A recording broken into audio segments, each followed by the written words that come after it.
नमस्कार दोस्तों, स्वागत है आपका स्टडी फॉर सिविल सर्विसेज में। यूपीपीएससी का पीसीएस का जो मेंस एग्जाम होता है उसमें ऑप्शनल होता है 400 नंबर का। दो पेपर होते हैं, पेपर 1 पेपर 2।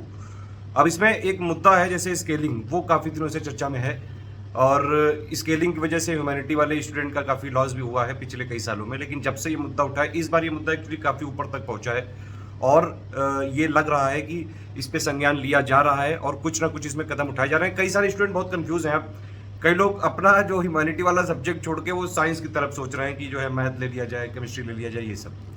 ठीक है।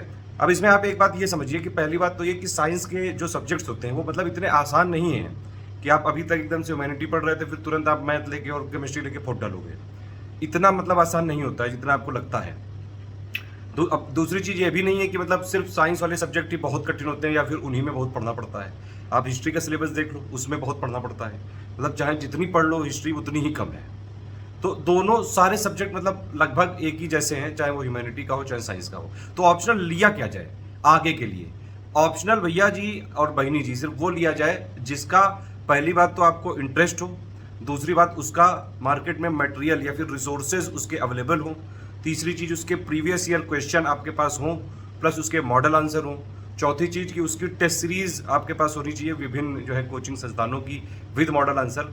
ये कुछ चीज़ें हैं और प्लस इसमें आपका इंटरेस्ट जो है बहुत इंपॉर्टेंट है। और सबसे ज़रूरी बात जो है मेंस में किसी भी पेपर में सिलेक्ट होने के लिए आप ऑफिशियल सिलेबस के सारे पॉइंट कवर करिए, प्रीवियस ईयर क्वेश्चन को देखिए। ज़्यादातर जो पेपर 1 होता है उसके क्वेश्चन बहुत सारे रिपीट हो जाते हैं और इवन यूपीपीएससी को मान लो आपको एग्जाम देना है तो वो यूपीपीएससी के ही प्रीवियस ईयर क्वेश्चन नहीं देखने हैं, आप थोड़े यूपीएससी के भी देख सकते हैं रेफरेंस लेने के लिए, क्योंकि यूपीपीएससी हर चीज़ में यूपीएससी को कॉपी करता है। प्लस जो बहुत ही ज़्यादा जरूरी चीज़ है वो है लिखाई घिसाई।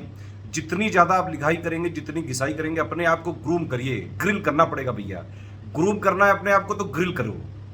खूब जो है लिखना पड़ेगा, बिना लिखाई करे, बिना आंसर राइटिंग करे। चाहे आपका इंटरेस्ट बना रहे, चाहे आपने ज़िंदगी भर वही चीज़ पढ़ी हो, चाहे आप जो है बहुत ज़्यादा आपके पास रिसोर्सेज भी हो, पीवाईक्यू भी हो, टेस्ट सीरीज भी हो, बिना लिखाई करे नहीं हो सकता है कुछ। हाँ, कई सारे लोग जो है सुपर पावर वाले होते हैं वो लोग भले ये कर लें। मैं नॉर्मल स्टूडेंट की बात कर रहा हूँ कि भैया आंसर राइटिंग का प्रैक्टिस करना बेहद ज़रूरी है।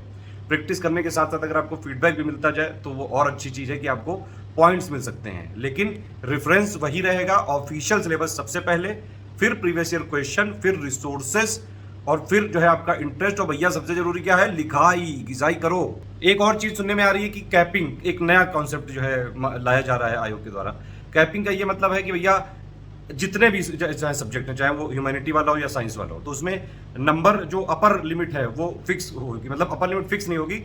ये नहीं कि मतलब 400 में जैसे अभी तक चलता था कि 400 में 370 ले आए, 400 में 360 ले आए, ये नहीं।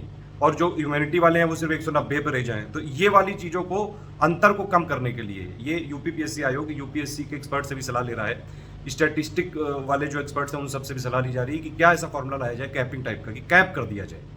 तो भैया आगे का राह यही है कि इन्हीं चारों पे रहो। ये नहीं कि अब जो है आप देख रहे हो कि नहीं नहीं केमिस्ट्री में मैथ में बहुत ज़्यादा नंबर आते हैं, 360-70 तक पहुंच जाते हैं, तो मैं अब ये लेके अगली बार फोड़ डालूंगा। ऐसा नहीं होता है सर जी और मैडम जी, बहुत कठिन भी है। कठिन उनके लिए जैसे आपने जिंदगी भर, अगर मान लीजिए आपने हिस्ट्री पढ़ी है तो फिर आपके लिए मैथ कठिन है। अब जिंदगी भर जितने मैथ पढ़ी तो उसके लिए हिस्ट्री भी तो कठिन होगी। तो वो ये सारी चीज़ें सब्जेक्टिव हैं, रिलेटिव हैं। और मेरे हिसाब से तो भैया ऑप्शनल होना ही नहीं चाहिए। सबसे बढ़िया तरीका यही है। और कई सारे स्टेट पीसीएस में ये जो मॉडल है सक्सेसफुली है भी, चाहे उत्तराखंड पीसीएस हो, चाहे राजस्थान वाला हो, चाहे एमपीपीएससी हो। उत्तर प्रदेश पीसीएस में भी ऑप्शनल जो है हटाना चाहिए, या फिर ऑप्शनल की जगह ऐसा पेपर होना चाहिए जो उत्तर प्रदेश पीसीएस के जो लोग सिलेक्ट होकर अपॉइंट होते हैं, तो या तो पवेड वाले कुछ पॉइंट डाल दो, उसमें यूपी वाला कुछ डाल दो, तो वो ज़्यादा बढ़िया है। लेकिन अभी जो चल रहा है उसके हिसाब से मैंने बताया कि भैया आगे के लिए ये करना है आपको।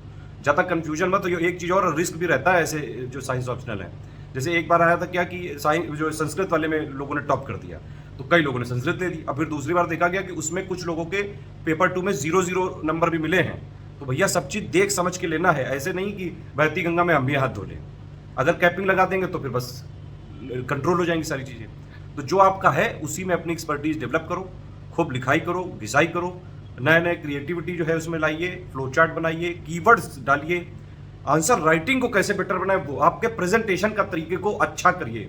उसके लिए जो चीज़ें पढ़नी पढ़िए। लिखना बहुत जरूरी है, हाथों की घिसाई बहुत ज़्यादा जरूरी है, सबसे इंपॉर्टेंट फैक्टर यही है।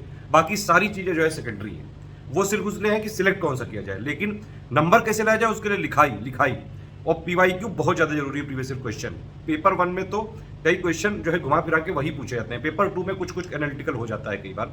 तो प्रीवियस ईयर क्वेश्चन ऑप्शनल के मेरे हिसाब से कम अगर आप यूपीपीएससी का ऑप्शनल देने जा रहे हैं तो 6-7 साल के यूपीपीएससी के देखिए और कुछ यूपीएससी के भी देखे जा सकते हैं। 8-10 साल के भी देख लोगे तो कोई बुराई नहीं होगी, फायदा ही करेगा ये सब चीजें आगे, ठीक है। और जब भी आप का मान लीजिए मेंस एग्जाम होने वाला होता है उससे पहले जो भी टेस्ट सीरीज चल रही हो विद मॉडल आंसर उनको आप ले आइए और थोड़ा सा क्वेश्चंस की प्रैक्टिस करिए, उसको देखिए कि क्या क्या कीवर्ड्स इन्होंने नए डाले हैं, तो उससे कीवर्ड सीखिए, थोड़े थोड़े फ्लो चार्ट डालिए, ठीक है। तो जितनी ज़्यादा ये सब प्रैक्टिस करेंगे उतनी ज़्यादा प्रैक्टिस कर करके ही सारी चीज़ें हो सकती हैं। कोई परफेक्ट और नहीं ऐसा होता है कुछ आइडियल, सारी चीज़ें मतलब धीरे धीरे मेहनत करके सब कुछ अचीव किया जा सकता है। और अगर मतलब और जो जैसे ये आयोग कह रहा है कि अब सारे जो सब्जेक्ट्स हैं उनको बराबर तौला जाएगा, बराबर नापा जाएगा, अगर ऐसा सही बात हुआ तो फिर सारे ऑप्शनल ही ठीक है। फिर उसमें रिलेटिव कंपैरिजन करने लगते हैं कई लोग कि इस ज्योग्राफी में सर इसमें ज़्यादा नंबर आ गए थे, सोशियोलॉजी में कम आ गए थे। ऐसा नहीं होता है, सोशियोलॉजी में जो लोग एक्सपर्ट हैं एंथ्रोपोलॉजी में वो भी बहुत नंबर ले आते हैं। तो ये एनालिसिस मैं कई बार मार्कशीट डालता रहता हूँ,